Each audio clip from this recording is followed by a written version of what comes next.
जय जगन्नाथ प्रिय दर्शक बंधु आपण मानंकु मोर भक्ति भरा प्रणाम। आजिर एही विशेष वीडियो रे आपण समस्तंकु स्वागत। कौन आपण जानिछंती कि आसंता मकर संक्रांति परे आपणक जीवन रे एक बड़ परिवर्तन आसीबाकु जाउछि। कौन आपण अनुभव करुछंती कि दीर्घ दिनरु अटकी रहितिबा कामगुड़िक हठात गतिशील हेबाकु लागिबो। केउ सेही भाग्यशाली राशि जहांक उपरे सूर्यदेवंक अपार कृपा बर्षिबाकु जाउछि। आसंतु जानिबा एही रहस्यमय ज्योतिषीय गणना विषय रे। शास्त्र अनुसारे जेतेबेले सूर्यदेव धनु राशि बाहरी निज पुत्र शनिदेवंक राशि मकर रे प्रवेश करती सेही पवित्र क्षण को आमे मकर संक्रांति बोली कही थाउ। यह केवल एक पर्व नुहे परम यह हेउछि अंधकारु आलोक आड़क एक यात्रा। सूर्यंकर उत्तरायण गति आरंभ हेबा सहित देवता मानंकर दिन आरंभ होइथाए, जहाँ पृथ्वी पृष्ठरे सकारात्मक शक्तिर प्रवाह को बढ़ाई थाए। ज्योतिष शास्त्र गभीर गणना अनुजाई एही संक्रांति किछि निर्दिष्ट राशि व्यक्तिंक पई भाग्यर द्वार खोलिबाकु जाउछि। वर्ष वर्षर परिश्रमर फल पाइबार समय एबे पाखई आसीछि। एही समय रे ग्रह मानकर स्थिति एपरि रहिबो जहाँ आपनको आर्थिक मानसिक एवं पारिवारिक स्तर रे उन्नति प्रदान करिबो। शनि एवं सूर्यंक मध्यरे शत्रुता थिले मध्य एही दिन संपर्क एक नुआ परिभाषा सृष्टि हुए। ज्योतिष गणना कहे एही दिन करा जाइथिबा दान एवं स्नान जन्म जन्मांतरर पाप धोई दिए। वैज्ञानिक दृष्टिकोण देखिले एही समय पृथ्वीर उत्तर गोलार्ध सूर्यंक निकटतर हुए, जहाँ फल दिन बड़ हेबाकु लागे एवं शीतर प्रभाव कमी कमी जाए। यह प्रकृतिर नूतन जीवनर प्रतीक। आमे जदि ग्रह मानकर गोचर फल को देखिबा तेबे मकर संक्रांति परे सूर्य एवं शनिंकर एही मिलन किछि राशि पाई राजयोग सदृश फल प्रदान करिबो। आपणक मनरे प्रश्न उठुथिबो जे शनि एवं सूर्य तो परस्पर शत्रु, तेबे यह शुभ फल किपरि देबो? बंधुगण, एही ठारे ही ज्योतिषर चमत्कार लुचि रहिछि। जेतेबेले अनुशासनर देवता शनि एवं आत्मार कारक सूर्य एकाठी हुअन्ति सेतेबेले मनीष भितरे धैर्य एवं साहसर समन्वय घटे। जो माने सचेततार सह काम करती सेमानंक पई यह सुवर्ण सुजग। आपनंकु लागुथिबो कि आपनंक भाग्य काहेकि साथ दउ नथिला, किंतु मने रखंतु सूर्यंकर उत्तरायण गति आपणक जीवनर सबु बाधा विघ्न को जलाई भस्म करदेव।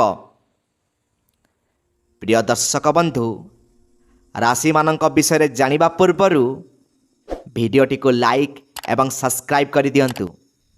आपणक गोटिए लाइक आमको नूतन आध्यात्मिक रहस्य को वीडियो माध्यम रे आनिबा को प्रेरणा देव। तेबे चलंतु दर्शक बंधु डेरी न करी वीडियो को संपूर्ण भावे देखिबा। जानिबा सही राशि मानंक विषय रे। प्रथमे होछि मेष राशि। मेष राशि व्यक्तिंक पई मकर संक्रांति एक वरदान सदृश। आपणक राशि दशम भाग रे सूर्यंक गोचर कुलदीप जोग सृष्टि करुछि। तेबे मेष राशि मानंकर कैरियर एवं व्यवसाय केमिति रहिबो से विषय रे आलोचना करिबा। आपणक मध्यरे एक नूतन शक्ति जाग्रत हेबो। जदि आपण सरकारी चाकरी पाई चेष्टा करुथिले तेबे एही मकर संक्रांति परे आपणको शुभ संवाद मिलिबो। व्यवसायी माने नूतन बजार रे निजर प्रतिप्रति विस्तार करिवे। विशेष करी जेउ माने लुहा जंत्रपाती किंबा निर्माण कार्य अछंती सेमानंकर लाभ द्विगुणित हेबो। एबे जानिबा मेष राशि मानंकर आर्थिक स्थिति। ଆପଣଙ୍କର ଧନର ଆଗମନ ପାଇଁ ପଥ ପରିଷ୍କାର ହେବ। ପୁରୁଣା ପାର୍ଟନରସିପ୍ରୁ ଲାଭ ମିଳିବ। ସେୟାର ମାର୍କେଟରେ ନିବେଶ କରିଥିଲେ ଭଲ ରିଟର୍ଣ୍ଣ ପାଇବେ। ଆପଣଙ୍କର ସ୍ୱାସ୍ଥ୍ୟ ଏବଂ ପରିବାର କେମିତି ରହିବ?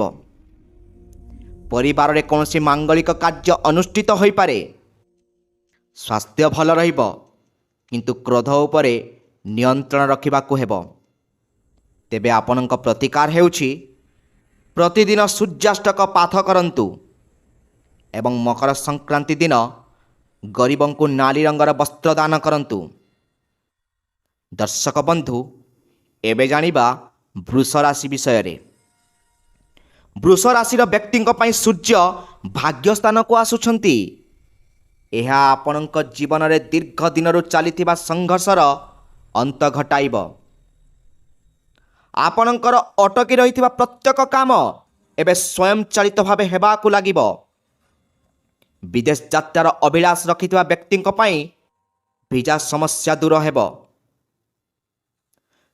ଆପଣଙ୍କର ଯଦି ରାଶି ମେଷ, ଯଦି ଆପଣ ବିଦ୍ୟାର୍ଥୀମାନଙ୍କ ପାଇଁ ଏହି ସମୟ ଅତ୍ୟନ୍ତ ଶୁଭ। ଗବେଷଣା କରୁଥିବା ଛାତ୍ରଛାତ୍ରୀମାନେ ବଡ଼ ସଫଳତା ପାଇବେ।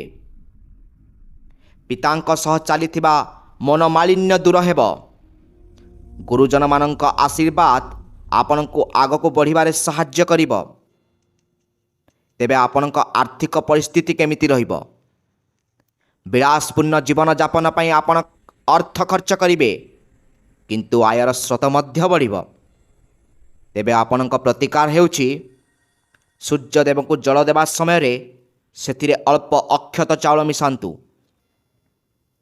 ଜ୍ୟୋତିଷ ଶାସ୍ତ୍ରର ଗଭୀର କୋଣ ଅନୁକୋଣକୁ ଅନୁଧ୍ୟାନ କଲେ ଜଣାପଡ଼େ ଯେ ମକର ସଂକ୍ରାନ୍ତି ପରେ ଗ୍ରହମାନଙ୍କର ମନ୍ତ୍ରିମଣ୍ଡଳରେ ଏକ ବଡ଼ ଧରଣର ଅଦଳ ବଦଳ ହୁଏ। ସୂର୍ଯ୍ୟଙ୍କର ପ୍ରତିଟି ପାଦ ଆମ ଜୀବନର ଅନ୍ଧକାରକୁ ଦୂର କରିଥାଏ। ବନ୍ଧୁଗଣ, ଭାଗ୍ୟ ବଦଳିବା ପଛରେ କେବଳ ଗ୍ରହ ନଥାନ୍ତି, ବରଂ ଆମର ସଂସ୍କାର ମଧ୍ୟ ଥାଏ। ମକର ସଂକ୍ରାନ୍ତି ପରେ ସିଂହ ରାଶିର ବ୍ୟକ୍ତିଙ୍କ ପାଇଁ ସମୟ ଅତ୍ୟନ୍ତ ଚମତ୍କାର ରହିବ। ଆପଣଙ୍କର ରାଜଯୋଗର ଆରମ୍ଭ ହେବ। ଆପଣଙ୍କ ରାଶି ଅଧିପତି ସୂର୍ଯ୍ୟଦେବ ଷଷ୍ଠ ଭାବରେ ଗୋଚର କରିବେ। ଜ୍ୟୋତିଷ ଶାସ୍ତ୍ରରେ ଏହାକୁ ଶତ୍ରୁହନ୍ତା ଯୋଗ କୁହାଯାଏ। ଯଦି ଆପଣ କୌଣସି କୋର୍ଟ କେସ୍ କିମ୍ବା ବିବାଦରେ ଫସି ରହିଛନ୍ତି, ତେବେ ଜାନୁଆରୀ 14 ପରେ ବିଜୟ ଆପଣଙ୍କର ହେବ। ପ୍ରତିଦ୍ୱନ୍ଦ୍ୱୀମାନେ ଆପଣଙ୍କ ଆଗରେ ହାର ମାନିବେ। ଆପଣଙ୍କର ଚାକିରି କ୍ଷେତ୍ରରେ ପ୍ରଭାବ ବଢ଼ିବ। ଆପଣଙ୍କ ବସ୍ ଆପଣଙ୍କ କାର୍ଯ୍ୟଦକ୍ଷତାରେ ପ୍ରସନ୍ନ ହୋଇ ପଦୋନ୍ନତି ଦେଇପାରନ୍ତି। ଆପଣଙ୍କର ଆର୍ଥିକ ପରିସ୍ଥିତି କେମିତି ରହିବ? ଋଣ ମୁକ୍ତିର ସମୟ ଆସିଯାଇଛି। ବ୍ୟାଙ୍କରୁ ଋଣ ନେବାକୁ ଚାହୁଁଥିଲେ ତାହା ସହଜରେ ମିଳିଯିବ। ଆପଣଙ୍କ ପାଇଁ ଏଠାରେ ସତର୍କତା ରହିଛି। ମାନିଲେ ମଙ୍ଗଳ ହେବ। ସ୍ୱାସ୍ଥ୍ୟ ପ୍ରତି ସାମାନ୍ୟ ଧ୍ୟାନ ଦିଅନ୍ତୁ, ବିଶେଷ କରି ପେଟଜନିତ ସମସ୍ୟା। ତେବେ ଆପଣଙ୍କ ପ୍ରତିକାର ହେଉଛି ରବିବାର ଦିନ ଆଦିତ୍ୟ ହୃଦୟ ସ୍ତ୍ରୋତ ପାଠ କରନ୍ତୁ। ଦର୍ଶକ ବନ୍ଧୁ, ଏବେ ଜାଣିବା ବିଛା ରାଶି ବିଷୟରେ। ବିଛା ରାଶି ପାଇଁ ସୂର୍ଯ୍ୟ ତୃତୀୟ ଭାବରେ ପ୍ରବେଶ କରିବେ। ଏହା ଆପଣଙ୍କ ପରାକ୍ରମକୁ 10 ଗୁଣିତ କରିବ। ସମାଜରେ ଆପଣଙ୍କର ସମ୍ମାନ ବଢ଼ିବ। ଲୋକେ ଆପଣଙ୍କ ପରାମର୍ଶ ଲୋଡ଼ିବେ। ଯଦି ଆପଣ ମିଡ଼ିଆ, ମାର୍କେଟିଂ କିମ୍ବା ଲେଖାଲେଖି କ୍ଷେତ୍ରରେ ଅଛନ୍ତି, ତେବେ ଆପଣ ଲୋକପ୍ରିୟ ହେବେ। ଛୋଟ ଛୋଟ ଲାଭଜନକ ଯାତ୍ରା ହୋଇପାରେ। ନୂଆ ନୂଆ ଲୋକଙ୍କ ସହ ବନ୍ଧୁତା ସ୍ଥାପନ ହେବ। ତେବେ ଆପଣଙ୍କ ପରିବାର କେମିତି ରହିବ? ସାନ ଭଉଣୀ ଭାଇଙ୍କ ପାଇଁ ଆପଣ କିଛି ବଡ଼ କାମ କରିପାରନ୍ତି। ପାରିବାରିକ ସମ୍ପର୍କରେ ଘନିଷ୍ଠତା ଆସିବ। ତେବେ ଆପଣଙ୍କ ପାଇଁ ପ୍ରତିକାର ହେଉଛି ହନୁମାନ ଚାଳିଶା ପାଠ କରନ୍ତୁ ଏବଂ ମକର ସଂକ୍ରାନ୍ତିରେ ତେଲ ଦାନ କରନ୍ତୁ। ପ୍ରିୟ ଦର୍ଶକ ବନ୍ଧୁ, ଏବେ ଜାଣିବା ଧନୁରାଶି ବିଷୟରେ। ଆପଣଙ୍କ ରାଶିରୁ ସୂର୍ଯ୍ୟ ଦ୍ୱିତୀୟ ଭାଗକୁ ଯାଉଛନ୍ତି। ଯାହାକୁ ଧନ ଭାବ କୁହାଯାଏ। ଆପଣଙ୍କର ଅଟକି ରହିଥିବା ପଇସା ଅତି ସହଜରେ ମିଳିଯିବ। ପୈତୃକ ସମ୍ପତ୍ତିରୁ ଲାଭ ମିଳିବାର 100% ସମ୍ଭାବନା ରହିଛି। ଆପଣଙ୍କ କଥା କହିବାର ଶୈଳୀରେ ପରିବର୍ତ୍ତନ ଆସିବ। ଆପଣଙ୍କ ଶବ୍ଦ ଅନ୍ୟମାନଙ୍କୁ ମନ୍ତ୍ରମୁଗ୍ଧ କରିବ। ଯଦି ଆପଣ ସୁନା କିମ୍ବା ଜମିବାଡ଼ିରେ ନିବେଶ କରିବେ, ତେବେ ଏହା ଏକ ଆପଣଙ୍କ ପାଇଁ ସୁବର୍ଣ୍ଣ ସୁଯୋଗ। ତେବେ ଆପଣଙ୍କ ପ୍ରତିକାର ହେଉଛି ମକର ସଂକ୍ରାନ୍ତି ଦିନ ଗୋମାତାକୁ ଗୁଡ଼ ଏବଂ ରୁଟି ଖାଇବାକୁ ଦିଅନ୍ତୁ। ବନ୍ଧୁଗଣ, ଏହି ସମସ୍ତ ଗ୍ରହର ଶୁଭଫଳ ପାଇବା ପାଇଁ ମକର ସଂକ୍ରାନ୍ତି ଦିନ ଏକ ବିଶେଷ ପ୍ରତିକାର କରନ୍ତୁ। ସକାଳୁ ସ୍ନାନ ସାରି ସୂର୍ଯ୍ୟଦେବଙ୍କୁ ଜଳ ଅର୍ପଣ କରନ୍ତୁ ଏବଂ ସେହି ଜଳରେ ଅଳ୍ପ ଗୁଡ଼ ଏବଂ ରାଶି ମିଶାନ୍ତୁ। ଆପଣଙ୍କୁ ଏଠାରେ ବିଶେଷ ମନ୍ତ୍ର ଦିଆଯାଉଛି।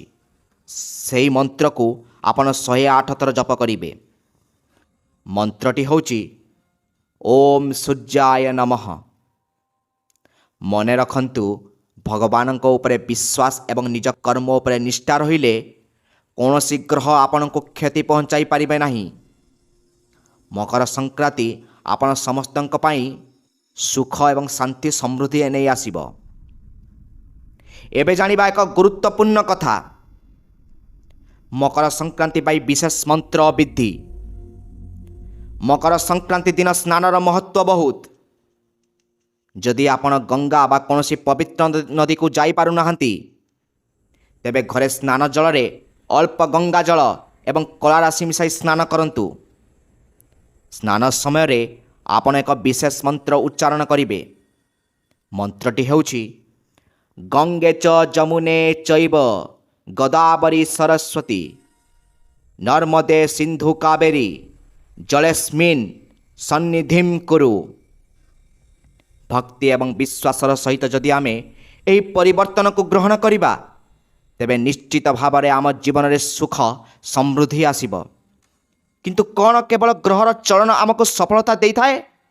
ନା, କର୍ମ ହିଁ ଭଗବାନ। ଗ୍ରହମାନେ କେବଳ ଆମକୁ ସେହି ମାର୍ଗ ଦେଖାନ୍ତି ଯେଉଁଠାରେ ଆମକୁ ପରିଶ୍ରମ କରିବାକୁ ପଡ଼େ। ମକର ସଂକ୍ରାନ୍ତି ହେଉଛି ସେହି ସଂକଳ୍ପ ନେବାର ଦିନ। ଏହି ସମୟରେ ଦାନ ଓ ପୁଣ୍ୟର ମହତ୍ତ୍ୱ ବହୁତ ଅଧିକ। କଳା ରାଶି, ଗୁଡ଼ ଏବଂ ଶୀତ ବସ୍ତ୍ର ଦାନ କରିବା ଦ୍ୱାରା ଶନି ଏବଂ ସୂର୍ଯ୍ୟ ଉଭୟ ପ୍ରସନ୍ନ ହୁଅନ୍ତି। ଏବେ ଜାଣିବା ଦାନର ବିଶେଷ ମହତ୍ତ୍ୱ ବିଷୟରେ। ଏହି ଦିନ 5ଟି ଜିନିଷ ଦାନ କରିବା ଦ୍ୱାରା ଦୁର୍ଭାଗ୍ୟ ଦୂର ହୁଏ। ପ୍ରଥମତଃ ହେଉଛି ରାଶି ଓ ଗୁଡ଼। ଏହା ସୂର୍ଯ୍ୟ ଓ ଶନିଙ୍କୁ ସନ୍ତୁଷ୍ଟ କରେ। ଦ୍ୱିତୀୟ ହେଉଛି କମ୍ବଳ, ଯାହା ଶନିଦେବଙ୍କ କୃପା ମିଳିଥାଏ। ତୃତୀୟ ହେଉଛି ଖେଚୁଡ଼ି, ଏହାଦ୍ୱାରା ଗ୍ରହ ଶାନ୍ତି ହୁଏ। ଚତୁର୍ଥ ହେଉଛି ସୁନା କିମ୍ବା ତମ୍ବା, ଏହା ଆର୍ଥିକ ସମୃଦ୍ଧି ପାଇଁ। ପଞ୍ଚମରେ ଜାଣିବା ଶସ୍ୟ। ଯଦି ଆପଣ ଶସ୍ୟ ଦାନ କରନ୍ତି, ତେବେ ଆପଣଙ୍କୁ ମା ଅନ୍ନପୂର୍ଣ୍ଣାଙ୍କ ଆଶୀର୍ବାଦ ସର୍ବଦା ମିଳିଥିବ। ଦର୍ଶକ ବନ୍ଧୁ, ଏବେ ଜାଣିବା ରାଶି ଅନୁଯାୟୀ ସାବଧାନତା। ଯଦିଓ ଏହି 6ଟି ରାଶି ପାଇଁ ସମୟ ବହୁତ ଭଲ, ତଥାପି ଅନ୍ୟ ରାଶିମାନେ, ଯାହା ମିଥୁନ, କର୍କଟ, ତୁଳା, କିଛି ସାବଧାନତା ଅବଲମ୍ବନ କରିବା ଉଚିତ। ସେମାନେ ନିଜର ବାଣୀ ଏବଂ ଖର୍ଚ୍ଚ ଉପରେ ନିୟନ୍ତ୍ରଣ ରଖିବା ଦରକାର। ଭାଗ୍ୟ ବଦଳିବା ପାଇଁ କର୍ମର ପ୍ରାଧାନ୍ୟତା ସବୁଠାରୁ ଅଧିକ। ତେବେ ଦର୍ଶକ ବନ୍ଧୁ, ମକର ସଂକ୍ରାନ୍ତି ହେଉଛି ଆଶା ଏବଂ ନୂତନତାର ପର୍ବ। ଆପଣଙ୍କ ରାଶି ଯାହା ହେଉନା କାହିଁକି, ଯଦି ଆପଣଙ୍କ ମନରେ ଶ୍ରଦ୍ଧା ଏବଂ କର୍ମରେ ସାଧୁତା ଅଛି, ତେବେ ସୂର୍ଯ୍ୟଦେବ ଆପଣଙ୍କ ଜୀବନରୁ ସବୁ ଅନ୍ଧକାର ଦୂର କରିବେ। ଆଶା କରୁଛୁ ଆପଣଙ୍କୁ ଆମର ଏହି ଭିଡ଼ିଓଟି ପସନ୍ଦ ଆସିଥିବ। ଭିଡ଼ିଓଟିକୁ ଲାଇକ୍ ଏବଂ ସବସ୍କ୍ରାଇବ୍ କରିଦିଅନ୍ତୁ। ଏହି ସୂଚନାକୁ ନିଜର ବନ୍ଧୁ ଏବଂ ପରିବାର ସହ ସେୟାର କରନ୍ତୁ, ଯାହାଦ୍ୱାରା ସେମାନେ ମଧ୍ୟ ଏହାର ଲାଭ ଉଠାଇ ପାରିବେ। ଏବଂ ତଳେ ଦିଆଯାଇଥିବା କମେଣ୍ଟ ବକ୍ସରେ ଜୟ ଜଗନ୍ନାଥ ଲେଖିବାରୁ ଜମାରୁ ଭୁଲନ୍ତୁ ନାହିଁ। ଆମେ ପୁଣି ଥରେ ଆସିବୁ ଆଉ ଏକ ନୂତନ ରହସ୍ୟ ସହିତ। ସେ ପର୍ଯ୍ୟନ୍ତ ଆମକୁ ବିଦାୟ ଦିଅନ୍ତୁ। ରହୁଛି। ଧନ୍ୟବାଦ।